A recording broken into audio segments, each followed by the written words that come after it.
ఆశ్చర్యకరమైన యేసు క్రీస్తు నామంలో చేరువచ్చిన అందరికీ కూడా వందనాలు తెలియజేస్తున్నాను.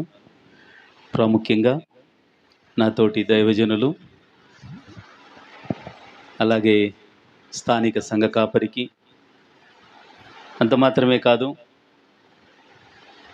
ఇక్కడ పరిచర్యలో సహకరిస్తూ దేవుని పని నిమిత్తమై ప్రయాసపడుతున్నటువంటి సంఘ ప్రియులందరికీ, ప్రియ కుటుంబాలన్నిటికీ కూడా ప్రభువును రక్షకుడు యేసుక్రీస్తు నామంలో వందనాలు తెలియజేస్తున్నానండి. ప్రియులరా,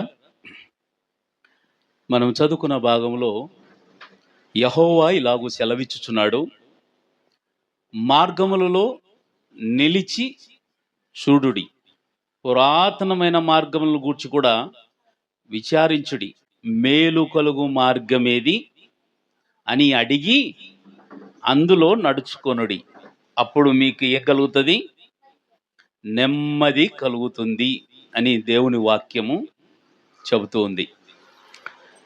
నిజానికి కొన్నిసార్లు మనం జనరల్గా మాట్లాడుతున్నప్పుడు ఏ మార్గం అయితేనేమి అన్నీ యాటికి పోతాయి? ఆటికే. యాటికి పోతాయి అంటే అన్నీ ఆటికే పోతాయి అంటారు. యాటికి? స్టేట్మెంట్ ఎట్లుంటాయంటే జనరల్ స్టేట్మెంట్, కానీ పర్టికులర్గా అనేది ఉండదు. బస్ స్టాండ్కి పోతాము, అన్ని బస్సులు ఆటికే పోతాయంటే, రైల్వే స్టేషన్కి పోతాము, అన్నీ కూడా ఆటికే అంటే కాదు కాదు కాదు. అందుకే మార్గములను నిలిచి చూడు, నెమ్మది దొరికే మార్గం ఏది, మేలు కలిగించే మార్గం ఏది మన జీవితానికి? ప్రభు అంటున్నాడు, నేను చెప్పిందే మీరు వినండి కాదు, నేనేం చెప్తే అది చేయండి అని కాదు. మీరు ఆలోచించండి, మీరు మార్గాల్లో నిలబడండి, చూడండి ఏది మంచిది, ఏది యోగ్యమైనది, ఏది మనకు దీవెనకరమైనది, ఏది మన జీవితానికి మేలు కలిగించేది, మన జీవితాల్లో ఏదైతే నెమ్మది ఇచ్చేది, సంతోషం ఇచ్చేది, సమాధానం ఇచ్చేది, వీటిని పరీక్షించి తెలుసుకొనుడి. అప్పుడు ఏ మార్గం అయితే సరైనదో అందులో మీరు వెళ్ళండి, అప్పుడే మీకు దొరుకుతుంది అంటాడు. ఒకసారి నేను చిన్నపిల్లల మీటింగ్ జరుగుతూ ఉంది, సేమ్ ఇదే టైమే, డిసెంబర్ నెలల్లో గద్వాల ప్రాంతంలో చాలా చాలా గ్రామాలకు వెళ్ళవలసి వచ్చింది. వెళ్ళి ఒక్కొక్క గ్రామంలో పిల్లలు, వాళ్ళ స్ట్రెంగ్త్ ఎంత, వాళ్ళకి మేము ఇచ్చే మెటీరియల్, ఇవన్నీ చూసుకుంటూ రావాలి. అలా గద్వాల నుంచి చాలా దూరం వెళ్ళిపోయాం. వెళ్ళి ఇక అక్కడికి వెళ్ళేలోగా చిమ్మ చీకటి, అది అమావాస్య అనుకుంటా, భయంకరమైన చలి. ఇక నా వెనకాల కూర్చున్న వ్యక్తి నేను వేసుకున్న కోటు ఉంటుంది కదా, అందులో చేతులు పెట్టుకున్నాడు, ఆ చలి తట్టుకోలేక. చచ్చిపోయేంత చలి అక్కడ ఉంది. సో ఇద్దరమే వెహికల్ వేసుకొని వెళ్తూ ఉన్నాం. నాకు దారి తెలీదు, అబ్బాయి చూపించాలా. వెళ్తూ వెళ్తూ ఉండగా, అన్నా ఈ రస్తాలో తిరగన్నా అన్నాడు. చిన్నది అది, అంటే కాలినడక రస్తా. వెళ్ళాము. కొంత దూరం వెళ్ళిన తర్వాత ఏముందంటే కాలువ లేకపోతుంది బండి. అన్న ఆగా, నేనేమి ఏం కనపడతలేదు, ఆ దగ్గర పోయేదాకా ఆపి, కాదు బాబు కిందంతా కాలువ ఉంది చూడు అన్న. అరే ఏంటి ఇట్లా వచ్చాము అని, అన్న కొంచెం వెనక్కి పోయి ఇంకొక దారికి వెళ్ళు అన్నాడు. అది వెళ్ళి ఒక చేను దగ్గర ఆగిపోయింది, ఇంకా అక్కడ దారి లేదు. ఇలా దాదాపు ఒక అర్ధ గంట ఆ ప్రాంతం అంతా తిరుగుతూనే ఉన్నాం. అప్పుడు అట్లా కాదు, నిలబడి ఫస్ట్ ఎవరికి తెలిసిన వాళ్ళకి ఫోన్ చేద్దాం, మనం ఈ రూట్లో వచ్చినాం, ఎక్కడికి వెళ్ళాలి. అప్పుడు ఫోన్ చేస్తే, అది కాదు వెళ్ళవలసిన మార్గము, మీరు చాలా దూరం వేరే దానికి వెళ్ళిపోయారు, ఇప్పుడు ఎట్లా? అక్కడ నుంచి ఇంకొక షార్ట్ కట్ ఉంది, కానీ అది ఇంకా కిక్కిరిసి ఉంటుందన్నా, నెమ్మదిగా వస్తే చాలా బాగా మీరు రోడ్డుకి రావచ్చు. మేము మీ కొరకు వెయిట్ చేస్తున్నాం అన్నారు. ఎట్లుంది ఆ దారి తెలుసా? ఇటు ముళ్ళు చెట్లు, ఇటు ముళ్ళు చెట్టు. ఇప్పుడు ఇది కొట్టం ఎట్టుందో అట్లా ముళ్ళ కంచెలు. మధ్యలో స్థలం ఉంది. ఇట్లా వంగుకొని వెళ్ళాలి. వచ్చిందిమ్మా అని వెళ్తూ ఉంటే, అన్న అక్కడ వెళ్ళగానే రాత్రి అది సమాధులు వస్తాయి చూడు అన్న అంటాడు. వచ్చినాయి బాబు అన్న. ఏ కలర్‌లో ఉన్నాయి అవి అంటాడు. ఇప్పుడు నేను ఆ అర్ధరాత్రి ఏమీ కనపడకుంటే కలర్ చెప్పాలా పోయి సమాధి దగ్గరికెళ్ళి. బాబు యావో ఇంతకైతే 2 ఉన్నాయంటే, అన్న అక్కడ అక్కడక్కడ సమాధులు ఉన్నాయి గానీ కలర్ చెప్తే మీకు రూట్ చెప్తా అంటాడు. ఇప్పుడు ఎట్టుంటది రాత్రి పూట? ఇప్పుడు మా పరిస్థితి ఎట్టుంటది ఆలోచన చెయ్యి. 12:30 1 గంట మధ్యలో అనుకో మేము బయలుదేరింది అది. ఆ మధ్యలో వెళ్ళి సమాధుల దగ్గరికెళ్ళి లైటేసి, బాబు ఇది ఎర్ర కలర్ కొట్టినారు నాయనా అన్న. రైట్ వేలో ఉన్నారన్న. ఆ సమాధికి కరెక్ట్‌గా మీరు తూర్పు సైడ్ తిరగండి అని. దేవుడా తండ్రి అనుకుంటా వెళ్ళి ఎట్టట్లో ఇంతకైతే ఊర్లోకొచ్చి పడుతిమి. ఒక దారి మనం వెళ్ళే దారి కొంచెం తప్పిపోతే దాదాపు 2-3 గంటల వరకు ఎవరూ మనిషి సంచారం లేని అర్ధరాత్రిలో ఏమీ కనపడని ఆ పరిస్థితిలో ఎంత తిప్పలు పడ్డామో అంత తిప్పలు పడ్డాం. ఆఖరికి మా పరిస్థితి ఏందంటే మొత్తం ముళ్ళ కంచెలే సమాధి మీదనే అంతో ఇంతో కూర్చోవడానికి ఉంది. అంత ముళ్ళ కంచెలో వెళ్ళాం. నిజమే. ఒక మామూలు మనం వెళ్ళే దారి తప్పిపోతే ఇంత కష్టం ఉంటే శాశ్వతమైన జీవానికి పరలోకానికి వెళ్ళే ఆ మార్గం కనుక్కోవాలంటే ఇంకెంత ఆలోచించాలి. కాబట్టి ప్రభువు మాట్లాడుతున్నాడు. యెహోవా సెలవిచ్చినదేమనగా మార్గములలో నిలిచుండుడి. నువ్వెక్కడైనా వెళ్తున్నావా? ఏ మార్గంలో వెళ్తున్నావు ఆలోచన చేయి. నిలబడు, ఆగు. నీ మార్గము సరైనదా? ఇక్కడ కూడా ఒకటి ఆలోచన చేయొచ్చు. ఒకని మార్గం వానికి సరైనదిగా కనపడను తుదకది మరణమునకు నడిపించును లేదా నాశనమునకు నడిపించును అని రాయబడింది. నీకు నీవు ఆలోచిస్తే ఒక్కొక్కసారి పొరపాటు పడతావు. అక్కడేమంటున్నాడు? విచారించుడి. విచారణ చేయండి. ఆగి ఏ మార్గం అని విచారణ చేయండి. అది మేలైనదైతే నీకు సమాధానం దొరుకుతుంది. మేలు కానిదైతే అసమాధానమే నీ జీవితం. ఈ లోకంలో చాలా మంది కూడా ప్రతి మనిషి వెతుకుతున్నాడు మార్గం. అది జీవానికి వెళ్ళే మార్గం అంటాడు, లేకుంటే పరలోకం చేరే మార్గం అంటాడు, లేకుంటే శాశ్వతంగా ఉండే మార్గము అంటారు. కానీ మార్గం కనుక్కోవాలని చాలా చాలా చాలా చాలా ప్రయత్నాలు చేస్తున్నారు. ఎంత ప్రయత్నం అంటే ఆ భక్తి చెప్పనికి కాదు. ఎంత భక్తి అంటే కూర్చున్నా, లేచినా, ఆవలిచ్చినా, లైట్ వేసినా భక్తి కనపడుతుంది. లైట్ వేసినారనుకో అంటమా? అంటే ఆ మార్గం కనుక్కోవడానికి ఎన్ని ప్రయత్నాలు చూడు. ఎప్పుడన్నా కూర్చోవాలనుకో అయ్యో అనుకుంటేనే కూర్చుంటా దేవుని పేరు చెప్పుకుంటాం. మనోళ్ళు కూడా ఈ మధ్యలో స్టార్ట్ చేసినారు యేసయ్యా కదా. అంటే యాడ తప్పిపోతామేమో అని ప్రతి ఒక్కళ్ళు వెతుకుతూ ఉన్నారు. ఏంది కనపడితేది, ఎక్కడ కనపడితే ఎక్కడ కూర్చున్నా, లేచినా ఏదో ఒక ఆలోచన. కానీ ఇప్పుడు ఒక మాట, మార్గము కనుగొనాలి. కానీ బైబిల్ ఏం చెప్తుంది అంటే 3 మాటలు నేను చెప్తా. మొదటి మాట ఏంటంటే మార్గము తప్పి తిరుగుతున్నవారు అని బైబిల్ చెప్తుంది. మార్గము తప్పి తిరుగుతున్నవారు ఎవరు? వీళ్ళు ఎంతమంది ఉన్నారు ఇందులో? ఎక్కడున్నారు వీళ్ళు అని ఆలోచన చేస్తే మార్గము తప్పిన వారు ఎవరు అంటే బైబిల్ ఈ రీతిగా చెప్తోంది. ఏంటంటే రోమిలకు రాసిన పత్రిక 3వ అధ్యాయము, రోమిలకు రాసిన పత్రిక 3వ అధ్యాయం 17వ వచనములో శాంతి మార్గము వారెరగరు అని రాయబడింది. మార్గము తప్పిన వారు ఏ మార్గం ఎరగరు? శాంతి మార్గం వారు ఎరుగరు అని రాయబడింది. ఎవరు వాళ్ళు? అంటే ఫస్ట్ నుంచి పౌలు చాలా అక్కడ రాసుకుంటా వస్తారు. ఏంటి అంటే ఎవరెవరు ఉన్నారు అంటే ఒక్కడు కూడా లేడు అంటున్నాడు. ఈ లోకంలో ఎవరైనా మార్గంలో ఉన్నోళ్ళు ఎవరైతే ఉన్నారా అంటే ఒక్కరు లేరు. ఆడ మొదలు పెడతాడు 10వ వచనం నుండి, నీతిమంతుడు లేడు, ఒకడు లేడు, గ్రహించువాడెవడు, దేవుని వెదుకువాడు లేడు, అందరూ త్రోవ తప్పి పలికి మాలిన వారై మేలు చేయవాడు లేడు ఒకడు. ఇదేంది?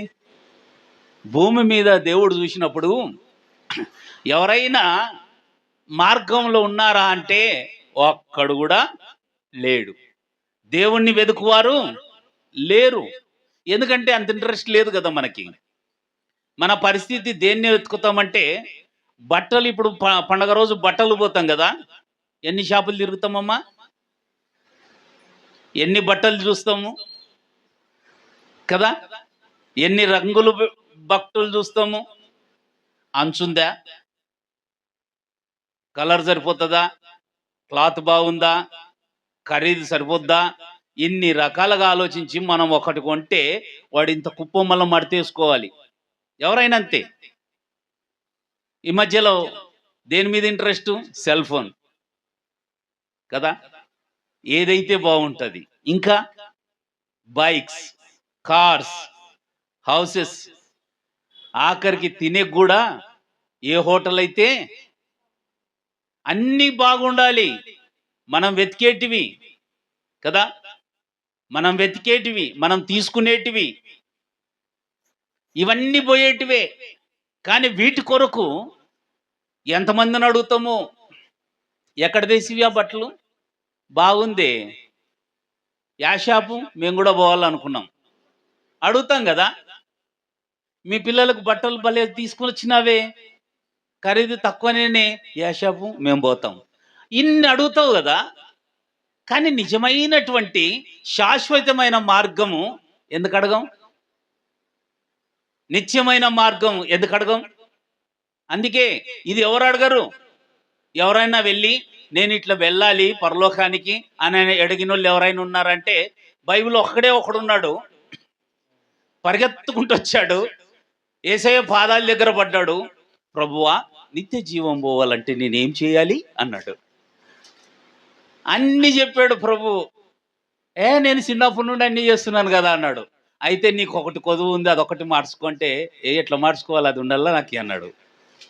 వచ్చింది ఒకడే, ఆ ఒక్కడు కూడా ఏం చేశాడు, నీ జీవితాన్ని ఇలా మార్చుకో అంటే అది ఒప్పుకోలేకపోయినాడు.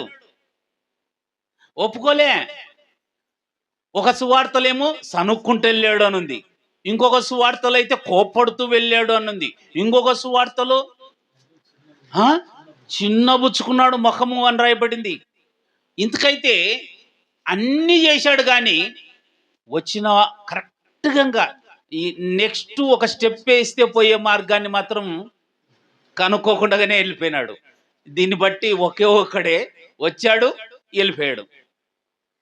ఇక ప్రభు అన్నాడు, సూది భజ్యంలో వంట దురుట, ఇక వీడు మాత్రం పరలోకంలో రాడన్నాడు. అంటే ఎంత మనిషి పోవాలని ఇష్టం, కానీ ఆ దారి కనుక్కోవాలంటే మాత్రం కష్టం కాదు, ఇష్టం లేదు. పోవాలని ఆశ ఉంది, కానీ ఆ మార్గంలో నడవాలంటే మాత్రం మనకు చాలా ప్రాబ్లమ్స్. ఎందుకంటే కొన్ని వదలాలా, కొన్ని విడిచిపెట్టాలా, అవన్నీ ఎక్కడ దూరం అవుతాయో, ఈ లోకంలో ఉన్నవన్నీ వాటిని అలాగే పట్టుకోవాలని ఆలోచన చేస్తారు. అందుకే నీతి మార్గంలో నడవలేకపోయారు, మార్గం తప్పిన వారు. ఇంకా అక్కడ చాలా ఉన్నాయి. 12వ వచనంలో, అందరూ త్రోవ తప్పి ఏకముగా పనికి మాలిన వారై మేలు చేయవాడు లేడు ఒక్కడైనను లేడు. మేలు చేయడం విడిచిపెట్టు, మేలు చేసిన వాళ్ళకి ఏం చేస్తాం? చూడెట్లుందో పరిస్థితి. మనమే చెప్తున్నాముగా, మేలు చేసిన వాడికి కీడు. కృతజ్ఞత లేని బ్రతుకులు బ్రతుకుతున్నారు కదా. నేను ఎంత చేసినా అని తెలుసా, కానీ నాకు మాత్రం, మనం మామూలుగా జనరల్గా వెళ్ళేటప్పుడు చాలా మందితో మాట్లాడుతుంటారు, నేను ఎంత చేసినాను తెలిసినా, కానీ నాకు మాత్రం నష్టమే. ఈరోజు ఎవరి మార్గం చూసినా దేవుడు అందరూ మార్గం తొలగి ఉన్నారు, అది కనపడతా ఉంది. ఇంకా ఆ కింది వరకు చూస్తే వాళ్ళ వాళ్ళ గురించి ఒక్కొక్కటి చెప్తున్నాడు ప్రభువు. గొంతుక తెరిచిన సమాధి, నాలుకతో మోసం, పెదవుల క్రింద సర్ప విషయం. మొన్న ఒక కార్యక్రమం జరిగింది ఎమ్మిగనూరు ప్రాంతంలో. కర్నూలు నుండి చాలామంది పోలీసు వాళ్ళు, డిఎస్పి వాళ్ళు, ఎస్పీ చాలామంది వచ్చారు. వాళ్ళు చెప్పింది ఏంది తెలుసా? అన్నోన్ నంబర్స్తో మాట్లాడొద్దండి అన్నాడు. ఏదైనా మీకు తెలియని నంబర్ మీకు వస్తే మాట్లాడొద్దండి అన్నాడు. విషయం ఏంటంటే, నీ మేలు కొరకు మాట్లాడినట్టు ఉంటుంది. నువ్వు మాట్లాడుతున్నగానే నీ దగ్గర ఉన్న బ్యాంక్ బ్యాలెన్స్ కట్ అయిపోతుంది. ఎవరితో మాట్లాడొద్దు అన్నోన్ నంబర్స్. చాలా సింపుల్గా నీకు మేలు చేస్తామన్నట్టు. ఈరోజు ప్రత్యేకంగా మీరు ఎక్కడైనా చూడండి, ఇప్పుడు జరిగే ఒక పెద్ద స్కామ్ ఏంటంటే నీతో మంచి మాటలు మాట్లాడుతుండగానే నిన్ను ముంచేది. ఇది చాలా పెద్ద స్కామ్. ఒకే రోజు కొన్ని లక్షలు మాయమైపోతున్నాయి మనుషుల అది బ్యాంక్ బ్యాలెన్స్. పేదోడా ధనవంతుడా సంబంధం లేదు. చాలాసార్లు వెళ్ళి చెప్పుకోలేక, సార్ ఇంత డబ్బులు పోయినాయంటే మీరెందుకు మాట్లాడినారు అంటారు. ఇదిగో మీ కొరకు లోను, రేపే, ఇంకా ఇప్పుడే, ఇంకా మీరు బ్యాంకు పోండి అంతే అంటూ మోసం చేసే వాళ్ళు ఉన్నారు. నిజంగా వాళ్ళని చూస్తే ఎంత మేలు చేశారు అన్నట్టుగా మాట్లాడతారు. కానీ ఏముంది? సర్ప వాళ్ళ గొంతుక తెరిచిన సమాధి, నాలుకతో వాళ్ళు మోసం చేస్తారు. చూడండి మార్గం ఎట్లుందో, దారి తప్పిపోయిన మార్గం. ఇంకా అంటాడు, నోటి నిండా శపించుట పగయు ఉన్నవి. నోరు తెరిస్తే నువ్వు ఎక్కడన్నా చూడు, చిన్న గొడవ అయిందనుకో ఏమంటాం? నాశనం. అవతులో ఏం కావాలి? నాశనం అవ్వాలి, ఇంక అంతే. వాళ్ళ కుటుంబాలు ఏం కావాలి? శాపమే తప్ప ఆశీర్వాదం అనేది మన నోట్లో లేదు. లోకమంతదే. ఎవరిని తొక్కాలి, ఎవరిని అనగొట్టాలి, ఎవరిని తొక్కి పైకి రావాలి. ఒకరి ఎదుటి వ్యక్తి నాశనం కోరుకోవడం, ఇంకా పగ, కోపం. నిన్న ఇద్దరు అన్నదమ్ముళ్ళు, స్టూడెంట్స్, స్కూల్లో పిల్లలు, ఇద్దరు అన్నదమ్ములు ఇంకొక పిల్లోని కొడుతున్నారు. ఎందుకు కొడతారు అని టీచరు అడ్డం పోయినారు. వాడిని కొట్టేయట్టు టీచర్కి పడింది. స్పాట్లో డెత్, స్పాట్లో చచ్చిపోయినాడు టీచర్. ఆ దెబ్బ పడగానే ఆయనకు గుండె ఆగిపోయింది, అట్టే కుప్పకూలిపోయాడు. ఏముందండి? పగ. ఎవరికి? పిల్లలకి. ఇంకా చూడండి ఎన్ని మార్గాలు.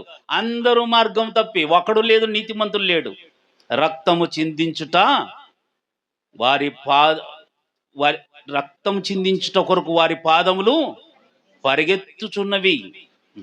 ప్రియ సోదరుడా, ఈ మార్గంలో ఏమున్నాయి అంటే, చివరి 16వ వచనంలో ఏముంది? ఆ మార్గంలో చివరికి నాశనమును కష్టమును వారి మార్గములో ఉన్నవి. నాశనమే, కష్టమే, ఇక్కడ సమాధానం లేదు. ఈరోజు అదే విషయమే. సమాధానం లేని జీవితం, నెమ్మది లేని జీవితం మానవులందరూ బ్రతుకుతున్నారు. అయితే దేవుడు పరలోకం నుండి చూసి ఆయన ఒక ప్రత్యేకమైన మార్గాన్ని ఏర్పాటు చేశాడు. అందుకే రెండవ మాటగా ఈరోజు ఏంటి ఆ మార్గం అంటే, దేవుడు ఏర్పాటు చేసిన మార్గం. లూకా సువార్త 19వ అధ్యాయం 10వ వచనం. మార్గము తొలగిన వారి గురించి మాట్లాడాం. అయితే దేవుడు ఏర్పాటు చేసిన మార్గం ఒకటి ఉంది. ఈరోజు ఆ మార్గం ఏదో చూద్దాం. ప్రభు మాట్లాడుతున్నాడు, నువ్వు వెళ్ళే మార్గంలో నిలబడు, విచారించు, సరైనదేదో కనుక్కొని వెళ్ళు, అది మేలు, నెమ్మది మీకు దొరుకుతుంది అంటాడు. చదువుదాం 19:10. నశించిన దానిని వెదకి రక్షించుటకు మనుష్య కుమారుడు వచ్చెను. నశించిన దానిని వెదకి రక్షించుటకు మనుష్య కుమారుడు వచ్చెను. ఆయనే ప్రభు అయిన యేసుక్రీస్తు. ఇంకొక మాట అక్కడ రాయబడింది మత్తయి సువార్త 1:21లో, తన ప్రజలను వారి పాపముల నుండి ఆయనే రక్షించును గనుక ఆయనకు యేసు అను పేరు పెట్టుదు అని. ఎవరు ఆ మార్గం? యేసే. ఆయన ఎక్కడి నుండి వచ్చాడు? పరలోకం నుండి దిగి వచ్చిన దేవుడు, పరలోకంలో ఉన్నవాడు, భూమి పునాది వేయకముందే ఉన్నవాడు, భూమి మీద రవంత మట్టి లేనప్పుడు ఉన్నవాడు, పర్వతములు లేనప్పుడు ఉన్నవాడు, జలములు లేనప్పుడు ఉన్నవాడు, ఆయన పరలోకములోనున్నవాడు. అయితే ఈ నశించుచున్న మానవుడు, శిక్షకు పాత్రుడైన మానవుణ్ణి రక్షించటానికి ఆయనే మార్గమై లోకానికి వచ్చాడు. ప్రియ సోదరుడా, యోహాను సువార్త 1:14లో రాయబడింది, ఆ వాక్యమే శరీరధారి అయి కృపాసత్య సంపూర్ణిగా మన మధ్య నివసించెను అని రాయబడింది. అదే యోహాను సువార్తలోనే చీకటిలో వెలుగుగా వచ్చిన మార్గం అది.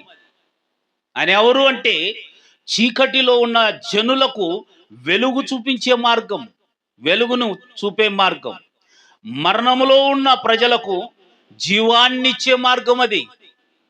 అంతేకాదు అసత్యములో ఉన్న మానవులకు సత్యమైన మార్గము, స్వచ్ఛమైన మార్గము, పరిశుద్ధమైన మార్గము ప్రభు అయిన యేసుక్రీస్తు మార్గం.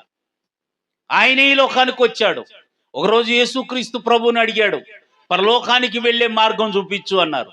అప్పుడు అన్నాడు ఆయన, నేనే, యోహాను 14:6లో అంటాడు, నేనే మార్గమును సత్యమును జీవమును, నా ద్వారానే తప్ప ఎవరిను తండ్రి యొద్దకు రారు. ప్రియ సోదరుడు సోదరి, ఈరోజు ఏ మార్గంలో నువ్వు నిలిచి ఉన్నావు? పురాతనమైనటువంటి ఆ మార్గాల్లో నిలిచి విచారించు, నీ మార్గం ఏది? నశించటానికి వెళ్ళే మార్గమా? బాధలు అనుభవించే మార్గమా? శిక్ష అనుభవించే మార్గమా? లేదా ఈరోజు దేవుడు ఏర్పాటు చేసిన సర్వం లోక మానవులకు ఏర్పాటు చేసినటువంటి మార్గము యేసే మార్గం. అది ఆ మార్గంలోనే ప్రతి మానవుడు పరలోకానికి వెళ్ళే మార్గం. విచారించు, తెలుసుకో. యోహాను మాట్లాడుతూ, శిష్యుడైన యోహాను, తర్వాత మీరు చదువుకోండి, 1 యోహాను పత్రికలో అంటాడు, ఆయన మొదలు పెట్టడమే, మేమేదైతే చూశామో, మేమేదైతే తాకామో, ఏదైతే పరీక్షించి చూశామో, అంటే ఆయన చెప్తున్నాడు మేము చూశాము అంటే పొరపాటున అట్లా అట్లా అంటే కనపడా అనిలేలేలేలే, అట్లా కాదు, అట్లా మెరుపులాగా వచ్చా, అది కాదు కాదు కాదు, మెరుపు వచ్చింది లేకుంటే అప్పటికప్పుడు గాలి వచ్చింది, అట్లా కాదు. మేము ప్రత్యక్షంగా చూశాం, ప్రత్యక్షంగా చూశాం మేము. అంతేకాదు, ఇది నిజమా కాదా పరీక్షించాం. ఈ మార్గాన్ని మేము పరీక్షించాం, ఆయనతో కలిసి నడిచాం, ఆయనతో కలిసి మాట్లాడాం. మేము అందరు చెప్పినట్టు కాదు, అందరూ ఒకవేళ పలికినట్టు కాదు, మేము సరి చూశాం. ఒక బట్టను కదా, ఇది బాగుందా, ఇది బాలికి వస్తుందా, ఇది మంచిదేనా అని ఎలాగైతే చూశామో అట్లా ప్రభు అయిన యేసుక్రీస్తును పరీక్షించి చూశాం. మేము తాకాము, మేము అదే చెప్తున్నాం మీకు. ఏదైతే మేము తాకామో, ఏదైతే మేము మాట్లాడామో, ఏదైతే మేము చూశామో దాన్నే మీకు ప్రకటించుచున్నాము. అది ప్రేమ మార్గం, అది జీవ మార్గం, అది శాశ్వతమైన మార్గం. ఆ మార్గంలో పరలోకాన్ని చేరొచ్చు అంటూ యోహాను తన పత్రికలో రాస్తాడు. యేసు రక్తం ప్రతి పాపముల నుండి పవిత్రులుగా చేయును.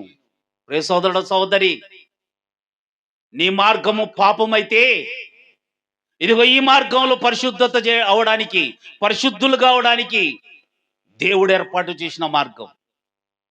నీ మార్గము కష్టమైతే, నష్టమైతే, అశాంతి అందులో ఉంటే, సమాధానము లేకపోతే ఇదిగో ఇక్కడికి రా. మేలైనది, దీవెనకరమైన మార్గం అది. నీ జీవితంలో సమాధానం ఇచ్చే మార్గం. ఈ మార్గాన్ని కనుగొన్న వాళ్ళు చాలా మంది ఉన్నారు బైబిల్లో. చాలా మంది 12 సంవత్సరాల నుండి రక్తస్రావం కలిగి, అయ్యో నాకు ఇంకెవ్వరు లేరు, అయిపోయింది నా బతుకు అని అన్ని వేయపరుచుకున్నామే. ఒకరోజు ప్రభు దగ్గరకు వచ్చింది. ఆయన చెంగు పట్టుకున్నప్పుడు ఆమెకు నెమ్మది కలిగింది. ఆ రోజు కనుగొన్నది ఈ మార్గము సరైన మార్గము. అప్పటికి ఎన్నో మార్గాలు, ఎక్కడ చెప్తే అక్కడికి వెళ్ళింది, ఏది చేయమంటే అది చేసింది. కానీ ఆమె జీవితంలో ఏది బాక్కాలేదు. కానీ అన్నీ తెలుసుకున్న తర్వాత ఒక్కరోజు నిలిచి ఒక మార్గాన్ని వెతికింది. అదే ప్రభు మార్గం. ఆయన త్రోవలో వెళ్తుండగా వెనకాల నుండి ఆయన చెంగు తాకి బాగైంది. ప్రియ సోదరుడా, నెమ్మది పొందింది. ఈ మార్గమే. ఒకసారి ఆలోచన చేయి. నువ్వు నిల్చున్న చోట ఆలోచన చేయి. ఏ మార్గంలో నువ్వు ఉన్నావు? మేలైనది అది, దీవెనకరమైనదా అది శాశ్వతమైనదా, జీవము కలిగినదా? నీకు ఏం మేలు కలిగించింది? ఒకసారి పరీక్షించు. అయితే ప్రభు ఏర్పాటు చేసిన మార్గం సర్వలోక మానవాళికి ఉంది. ఆ మార్గాన్ని చాలా మంది తెలుసుకుని వచ్చారు. ఒక పుట్టుగుడ్డివాడు బర్తిమై ఎరుకో పట్టణం వీధిలో అడుక్కుంటూ ఉన్నాడు. అప్పుడు యేసును గురించి విని, యేసు దావీదు కుమారుడా కరుణించు అని కేకేసినప్పుడు ప్రభు నిలిచాడు. ఆయన తన చేతులతో తాకగానే పుట్టుగుడ్డివాడు చూపు పొందాడు. చీకటిలో నుండి వెలుగులోనికి వచ్చాడు. వెలుగును చూపించే మార్గం ఈ మార్గం. ఇది దీవెనకరమైన మార్గం. ఇది శాశ్వతమైన మార్గం, జీవాన్నిచ్చే మార్గం. ప్రియ సోదరుడు సోదరి, ఆలోచన చేయి. నువ్వు నిలబడిన మార్గం ఏది? ఇలా అనేక మంది ఆయనను విని వచ్చాడు. ఒక ఆయన ఉన్నాడు, చాలా దుర్మార్గుడు అని రాయబడింది బైబిల్లో, పాపి అని రాయబడింది, అన్యాయస్తుడు అని రాయబడింది. యేసు ఎవరో అని తెలుసుకోగోరాడు. మేడు చెట్టు ఎక్కాడు. ఆయన పొట్టివాడు గనక చూడలేకపోయాడు. ఆ చెట్టు ఎక్కినప్పుడు యేసుక్రీస్తు ప్రభు ఆడ నిలిచి ఆయనను పేరు పెట్టి పిలిచాడు, జక్కయ్య కిందికి రాని. ఆయన అనుకున్నాడు, అరే నన్ను అందరూ అసహించుకుంటారు.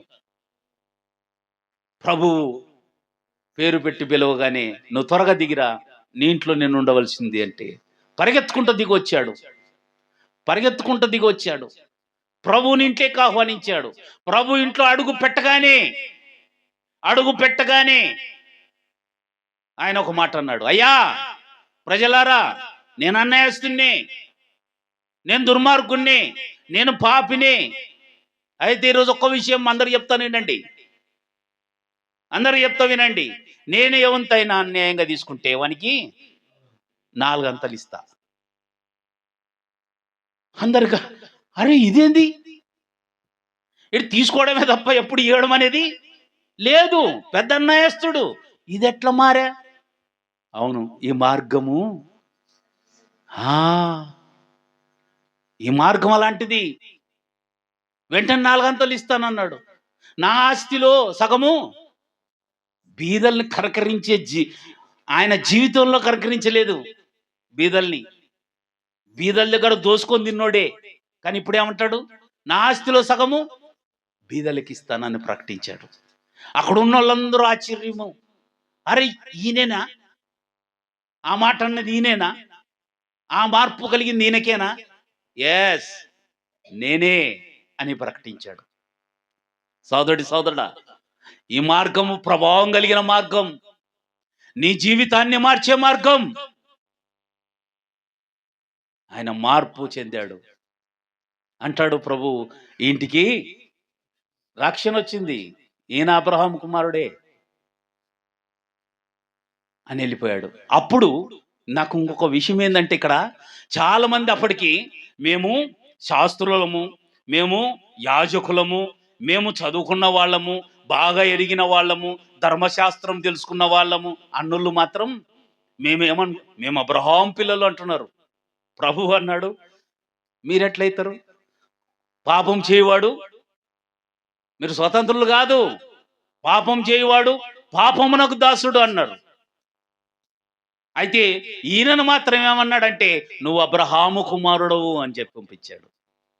ఈ మార్గంలో లేని మత పెద్దలు, ఈ మార్గంలో లేని పండితులు, ఈ మార్గంలో లేని శాస్త్రవేత్తలు ఎవ్వడు లేడు, నువ్వు పాపమునకు దాసుడు అని చెప్పాడు. ఎవరైతే మార్గంలో వచ్చారో వారి జీవితాలు మారిపోయాయి. అందరూ ఆశ్చర్యకరంగా చూశారు. ఆ మార్గము అద్భుతమైన మార్గం.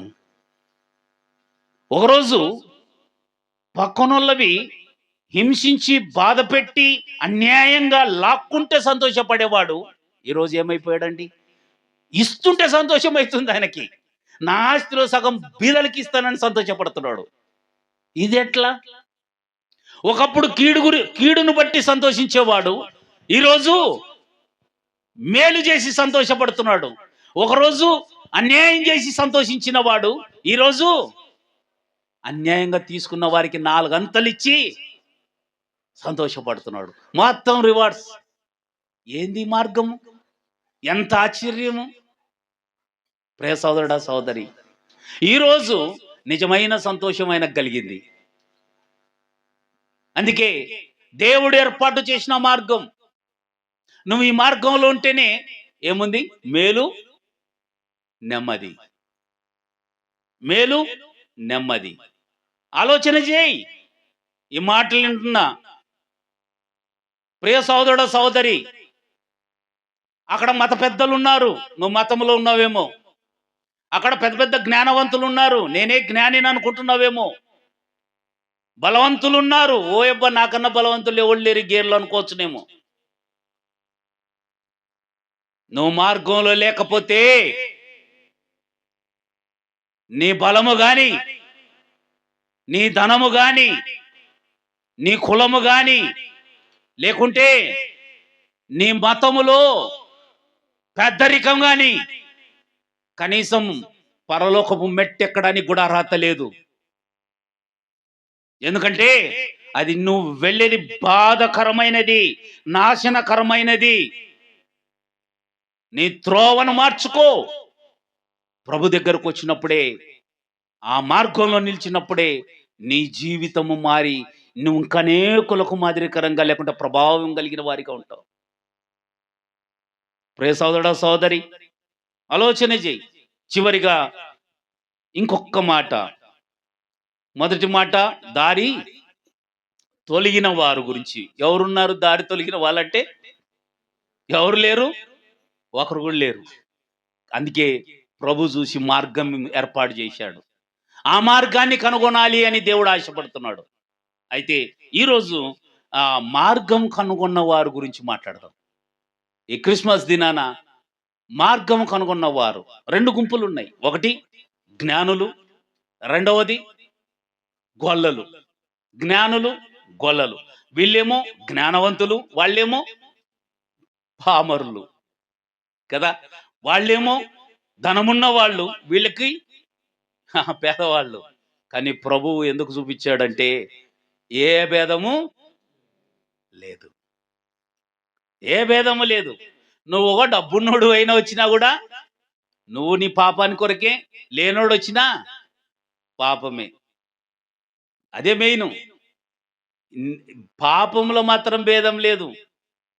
చదువుకున్నాడు, చదువు లేనోడు ఏం చేస్తాడంటే, ఈ మధ్యలో యూట్యూబ్ అవన్నీ చూస్తుంటే తెలుస్తుంటుంది. పండ్లు అమ్ముతుంటారు వాళ్ళు, మంచి మంచి పండ్లు ఇట్లా బ్యాగులు ఎక్కేస్తారు, ఇటిట్ట మూట చుట్టుకుంటూ ఆ మూట అట్ట పెట్టి వేరేది ఇస్తాడు. అవన్నీ కులిపోయినట్టు ఉంటాయి. ఆయన మోసం ఆయనదే. ఏం లేదు, భేదమేం లేదు. ఆ పండ్లేమో తీసి ఇట్ట పెట్టి బాగాలేనివి ఇట్టిచ్చింటాడు. వాళ్ళేమో మూట కట్టింటారు కదా, మరసంగా తీసుకుపోతారు. ఇంటికి పోయేదాకా తెలియదు కుళ్ళినటువని, బాగలేనిటివని, వాళ్ళు ఏరనివి. అంటే అదొక ట్రిక్కు. మళ్ళీ చదువుకున్న ట్రిక్కు సెల్ ఫోన్లో కదా, బ్యాంకుల్లో దొంగతనం ఏం లేదు. అయితే ఈరోజు ఒక మార్గం కనుగొన్న వారు ఉన్నారు. ఎవరు అంటే జ్ఞానులు. ప్రియ సోదరుడు సోదరి, ఈ మార్గం చూపించడానికి వాళ్ళు నక్షత్రాన్ని కనుగొన్నారు. ప్రభువైన యేసుక్రీస్తు ఈ లోకంలో పుట్టాడు, ఒక రాజు పుట్టాడు. ఎదుగో ఆ నక్షత్రమును గాంచారు వాళ్ళు, ఖగోళ శాస్త్రజ్ఞులు. ఈ నక్షత్రం పుట్టిందంటే ఒక గొప్ప వ్యక్తి పుట్టాడు అంటూ ఆ నక్షత్రాన్ని చూసుకుంటూ వాళ్ళు ప్రయాణమయ్యారు. దారి కనుక్కోవడానికి కొన్ని నెలలు పట్టింది వాళ్ళు దారి కనుక్కోవడానికి. వాళ్ళు అలా వెళ్తూ వెళ్తూ వెళ్తూ ఏ రోజు రాజు దగ్గరికి వచ్చారు. రాజా, రాజు పుట్టాడు ఇక్కడ, ఆయనను కనుగోడానికి వచ్చాడు. వచ్చాం మేమన్నాడు. కలవరపడ్డారు అందరూ. అప్పుడు రాజు పరిగెత్తి, అయ్యా శాస్త్రులను మరి యాజకులందరినీ పిలిపియండి, ఎవరో పుట్టారంట, పెద్ద ఆయన అంట, గొప్ప ఆయన ఎవరు అంటే వాళ్ళు చెప్తారు. అక్కడ ప్రధానులు శాస్త్రులు అందరూ వచ్చి యూదయ బెత్లెహేమ గురించి మాట్లాడుతూ 5వ వచనము మత్తయి సువార్త 2వ అధ్యాయము, మత్తయి సువార్త 2వ అధ్యాయము 5వ వచనంలో రాయబడింది చూడండి. యూదయ దేశపు బెత్లెహేమా, ఏలయనగా యూదా దేశపు బెత్లెహేమా, నీవు యూదా ప్రధానులలో ఎంత మాత్రమును అల్పమైన దానవు కావు. ఇశ్రాయేలును నా ప్రజలను పరిపాలించు అధిపతి నీలో నుండి వచ్చును. పూర్వమే ఉంది, రాసి ఉన్నారు. ఇది ఇప్పటిది కాదు. చాలా మంది అనుకుంటున్నారు మొన్న వచ్చారు, లేకుంటే ఇప్పుడే వచ్చారు, లేకుంటే ఎవరో వచ్చి చెప్తే వచ్చారు. కాదు కాదు, నువ్వు నిల్చు, పురాతనంగా వెళ్ళిపో, ఎక్కడికో వెళ్ళు, గ్రంథాలుది. హేరోదుకు చెప్తున్నారు, హేరోదు రాజా, ఇది వాస్తవం. ఒక ఆయన పుట్టుతున్నాడు, రక్షకుడు ఉద్భవిస్తున్నాడు. ఇది గ్రంథంలో ప్రవక్తలు అప్పుడే రాసి ఉంచారు, ఆయన వస్తాడని. కొన్ని వేల సంవత్సరాల క్రితమే రాశారు. యూదా దేశపు బెత్లెహేమా, నువ్వు ఎంత మాత్రము యూదా అల్పమైన వారిని కాదు, ఇశ్రాయేలు ప్రజలు, నా ప్రజలు ఏలుటకు అధిపతి నీలో నుండి వచ్చును. ఎప్పుడో రాసి ఉంచాడు ఈ మార్గం గురించి, నువ్వు తెలుసుకో అంతే. ఆ విషయము ఆ రాజు తెలుసుకున్నాడు, కానీ ప్రభువుని చేరలేకపోయాడు. ఈరోజు కూడా యేసుక్రీస్తు గురించి చాలా మంది తెలుసుకుంటున్నారు, కానీ రాలేకపోతున్నారు. అయితే వీళ్ళు ఏం చేశారు, మళ్ళీ ప్రయాణం అయ్యారు. ప్రయాణం అవుతుండగానే 14వ వచనంలో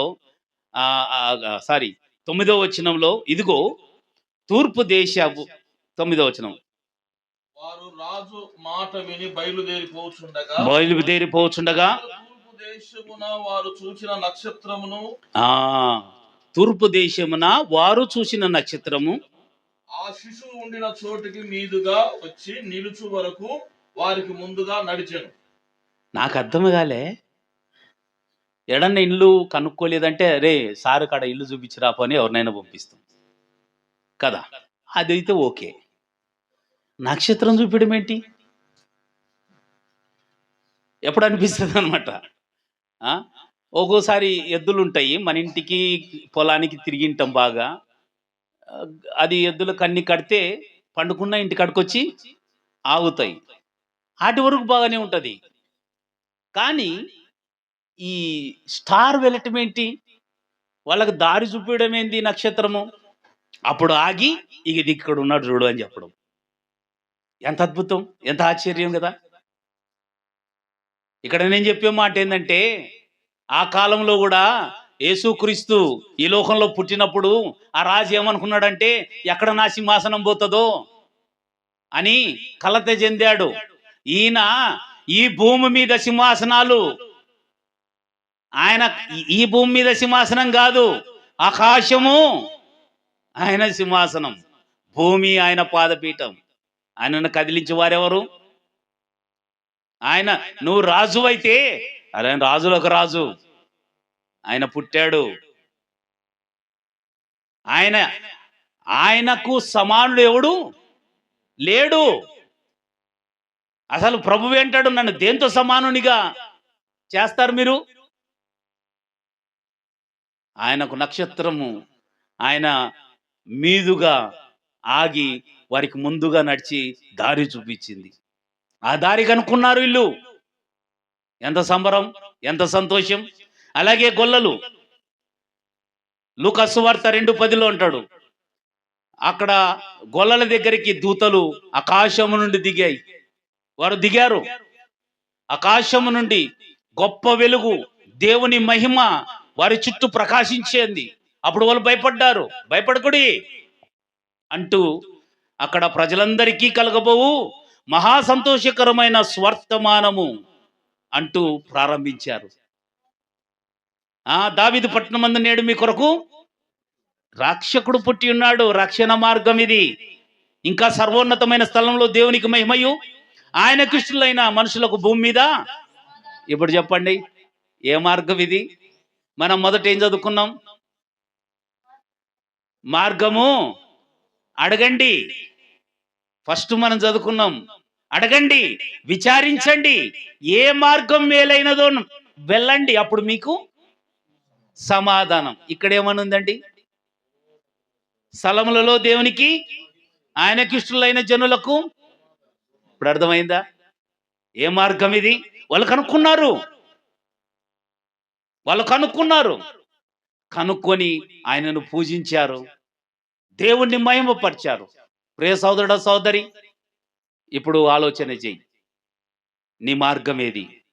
ఎక్కడున్నావు? ఆ మార్గం ఒకసారి పరీక్షించి సరైనది, మేలైనది, దీవెనకరమైన మార్గాన్ని కనుక్కో.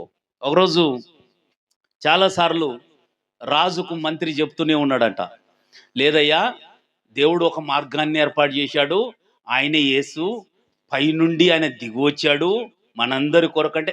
ఊకోడు, దేవుడేంది దిగి రావడం ఏంది, ఎట్లొస్తాడు ఊకుండు అని చెప్తూనే ఉన్నాడంట. ఎంత చెప్పినా అయినాడంట. ఎట్లా చెప్పాలబ్బా రాజుకు?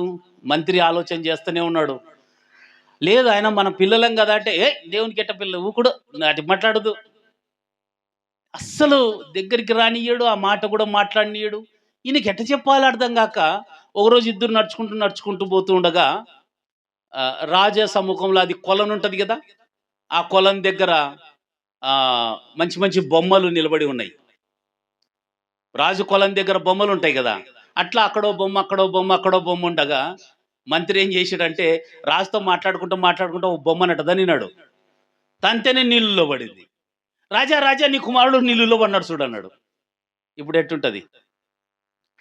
పరిగెత్తుకుంటూ పోయి ధనాన్ని లోపల దుంకాడు. ఆయన దుంకి మొత్తం ఎతికి పట్టుకుని బయటకు వచ్చాడు. చూస్తే ఏముంది? బొమ్మ. ఇంకా బయటికి రావడమే, రాజును పట్టుకొని నన్ను ఇట్లా అంటావు, నీ కొడుకు కింద పడిపోయినాడని అని చెప్పి, ఇదిగో ఎవరు అక్కడ పట్టుకోండి అంటుండగానే, క్షమించాలి రాజు, క్షమించాలి, మీరు రాజు కదా, ఏమనల్లా కొడుకు దాంట్లో పడిపోతే? ఎవరక్కడ? ఫస్ట్ అదే కదా అనాల్సింది. మన ఊర్లో గజయితగాళ్ళు ఉంటే పిలుచుకురండి అనల్లా. అప్పుడు మేము పరీక్షించి ఇక వీళ్ళు గజయితగాళ్ళు అని చెప్తాం. అప్పుడు మీరేం చెప్పాలి వాళ్ళకి? అయ్యా, మీరు వెళ్ళి నా కుమారుడు 1 గంట క్రితము లేదంటే 2 రోజుల క్రితం నీళ్ళల్లో పడిపోయాడు, మీరు వెంటనే వెళ్ళి ఎత్తుక్కొని రండి అంటే ఎత్తుకొని రారా? వస్తారు కదమ్మా. మరి నువ్వు చేయాల్సిన పని ఏంది? ఎందుకు అంత దన్ను పోయి దుంకేస్తేవి? నేను పక్కనున్న మంత్రివర్య, నువ్వు వెళ్ళి మా కుమారుడిని రక్షించంటే నేను కూడా వెళ్తా. లేదు, అక్కడ సైన్యాధిపతి ఉన్నాడు, ఆయన ఉండే పని అది కదా, కాపాడే పనే కదా, ఆయనకు కూడా చెప్పొచ్చు కదా, నువ్వెందుకు పరిగెత్తావు అంటే నా కుమారుడు. ఏం ఆలోచించలేదు నేను. నా కుమారుడు పడ్డాడంటే నాకు ఇంకా వేరే ఆలోచన ఏం రాలేదు. నా కుమారుని నేను రక్షించుకోవాలని దిగాను. నీకే నీ కుమారుని పైన ఇంత ప్రేమ ఉంటే సర్వలోకాన్ని సృష్టించి నిన్ను నన్ను పుట్టించిన ప్రభువుకు ఇంకెంత ప్రేమ ఉండాలి, ఆలోచన చేసావా? నశించి నరకానికి వెళ్తున్న మనందరినీ రక్షించటానికి పరలోకం నుండి ప్రభు అయిన యేసుక్రీస్తు ఈ లోకానికి దిగి వచ్చాడు అని అన్నాడు. నీ ప్రేమ ఎంతుంటే ఆయన ప్రేమ ఎలాంటిది తెలుసా? ఆయనది శాశ్వతమైన ప్రేమ. ఆయన ఈ లోకానికి వచ్చి సర్వ పాపాలు ఆయన పైన వేసుకొని రక్తం చిందించి మరణించి సమాధి చేయబడి తిరిగి లేచాడు. ఆయన ఆ కష్టాలన్నీ పడింది మన కొరకే, ఆ శ్రమలు సహించింది నా కొరకే. నా పాపమే ఆయనకు శాపంగా మారింది. ఆయన పరిశుద్ధుడు, ఏ పాపం ఎరగని వాడు. ఆయనలో ఏ పాపం, ఆయన పుట్టుకలో పాపం లేదు, పరిశుద్ధుడుగా పుట్టాడు. ఆయన జీవితం పరిశుద్ధంగా కొనసాగింది. ఎవరు కూడా ఆయన మీద ఒక మచ్చ కానీ లేకుంటే ఒక కంప్లైంట్ కానీ ఇవ్వడానికి వీలు లేకుండా ఆయన జీవించాడు. అయితే మన పాపముల కొరకు ఆయన శిలువలో సహించాడు, మన దోషములను భరించాడు, సమాధి చేయబడి ఆయన దేవుడు గనక సజీవుడుగా తిరిగి లేచాడు. ఇప్పుడైనా నమ్ముతావా? అప్పుడు అన్నాడు రాజు, నిజమే నిజమే, నా కుమారుని కొరకు నేను ఏమి ఆలోచించకుండా దిగినప్పుడు దేవుడు రాడా?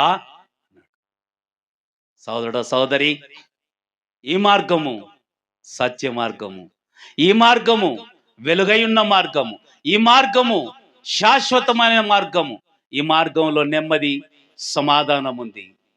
ఇప్పుడే నువ్వు నిలిచి, ఇక్కడ మాట్లాడినామని కాదు, ఎవరో చెప్పారని కాదు, పరీక్షించు, నిలిచి అడుగు, తెలుసుకో ఏ మార్గం సరైనదో, అది దీవెనకరమైనదో ఆలోచించి అడుగై. అప్పుడు నీ జీవితము సమాధానము, నీ కుటుంబానికి ఆశీర్వాదము, ఈ లోకంలో పరలోకంలో ప్రభువు అనుగ్రహిస్తాడు.